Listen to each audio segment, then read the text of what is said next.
Nos encontramos hoy en compañía de Luciana Giotto del Instituto Transnacional. Luciana hace parte de una misión internacional que durante estos días ha estado aquí en Colombia y pues cuyo objetivo era lograr poner en el debate público y tener unos escenarios de incidencia a propósito de un tema que nos tiene muy preocupados, y son unas múltiples demandas que empresas transnacionales han interpuesto en contra del Estado colombiano. Una de ellas pues llama la atención del colectivo de abogados y abogadas José Alvear Restrepo, porque es de la empresa Glencore contra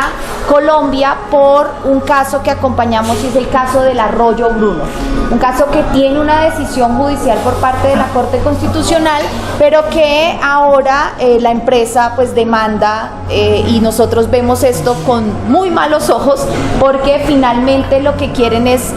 lograr un enfriamiento regulatorio, un enfriamiento jurídico y político, y queríamos conocer, Luciana, cuáles son esas preocupaciones, esos retos que se advierten de cara a este tema de estas demandas.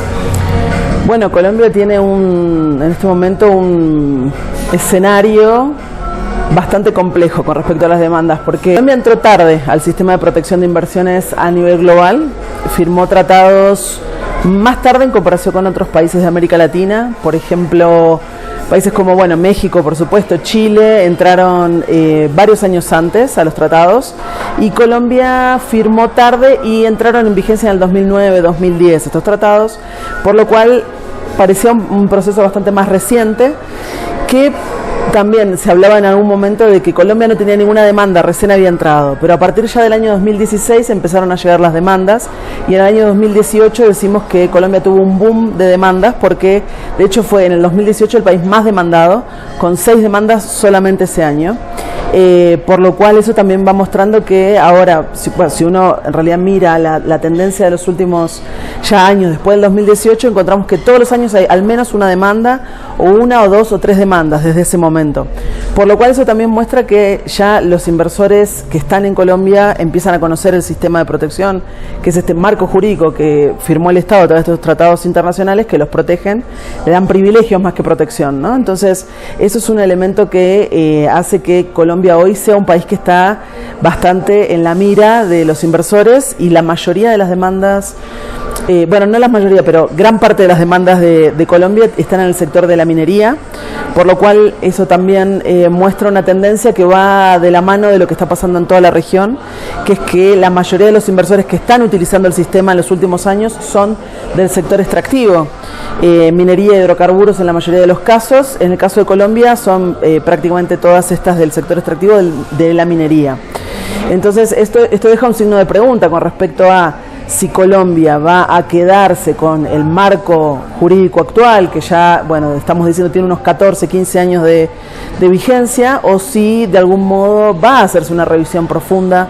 de este marco jurídico que le permite a estas empresas demandar al Estado en el arbitraje internacional mediante el mecanismo de solución de controversias inversor-Estado, que es este mecanismo que fue incorporado en todos los tratados, excepto con el de la Unión Europea, pero están todos los tratados bilaterales de inversión que protegen desde también unos 15 años ya a las inversiones francesas, alemanas, españolas. Entonces ahí tenemos un marco que es un gran signo de pregunta realmente, por lo cual desde la sociedad civil se está empujando para mostrar los efectos que tiene este sistema en el caso de Colombia, y tratar de empujar justamente una decisión en distintas instancias del Estado, no solo del gobierno, sino también del Poder Legislativo, para que se empujen iniciativas para que Colombia pueda revisar ese marco jurídico de tratados internacionales. Bueno, entonces hay un boom de estas demandas del sector extractivo, pero también sabemos de muchas amenazas que también se presentan, ¿no?, frente a cualquier tipo de política que se quiera implementar. Supimos y conocimos, por ejemplo, de que había una iniciativa para poder bajar el precio a un medicamento para la leucemia, y fue justamente una farmacéutica suiza la que amenazó con demandar en estas instancias si Colombia bajaba el precio de ese medicamento. Entonces, de alguna manera vemos un desequilibrio equilibrio porque además son escenarios donde los estados no demandan a las empresas, ¿no? Sino que es un escenario meramente para las empresas, y en alguna oportunidad en una conversación con Jen Moore pues observábamos cómo es un instrumento, son unos mecanismos que vienen pues del colonialismo mismo, ¿no? ¿Qué percepción tienes de estas reuniones que hubo con la institucionalidad, con el legislativo? ¿Cómo viste tú de pronto el impulso que haya o no para mejorar, e incluso cuál es la posición frente a un llamado a que salgamos de ese sistema perverso? Por ahora lo que hemos visto es que hay más bien una especie de falta de coherencia por ahora, por lo que hemos visto en las distintas instancias del Estado con respecto a este tema. Nos pareció, por las reuniones que hemos tenido, que hay interés en el tema. Hay mucho desconocimiento en algunas dependencias del Estado, como en los ministerios de Ambiente y Minas. Encontramos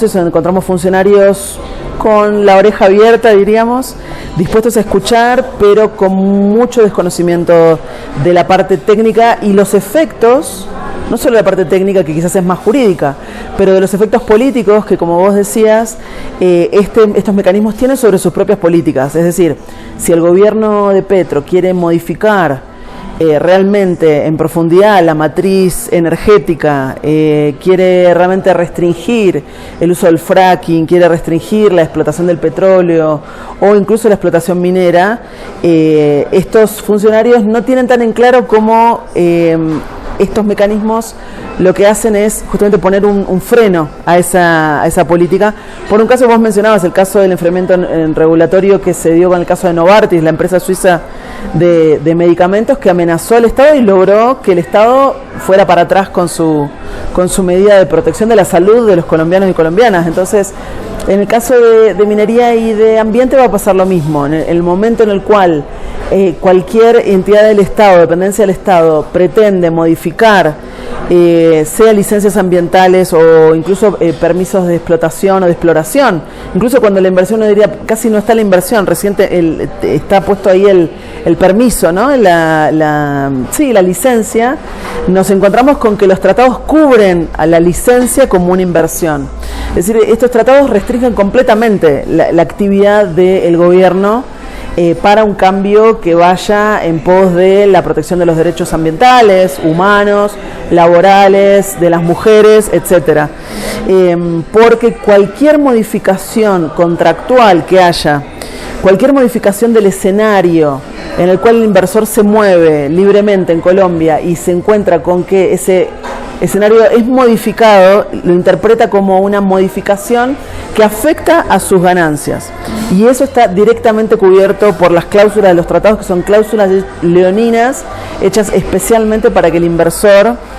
pueda justamente proteger su inversión de cara a cualquier acción regulatoria del Estado. Entonces, realmente creo que el punto central de esto es para las entidades del Estado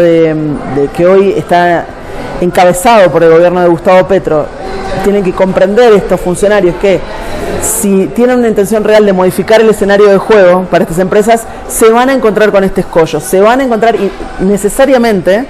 con la amenaza de estas empresas que ya conocen el sistema, porque empresas como Glencore han demandado en otras partes del mundo a estados, conocen, tienen abogados que son súper especializados en arbitraje internacional, hay bufetes de abogados en Estados Unidos, en Canadá, en Inglaterra, en Francia, que tienen equipos de abogados de hasta 100 personas que hacen arbitraje y cobran hasta $1.000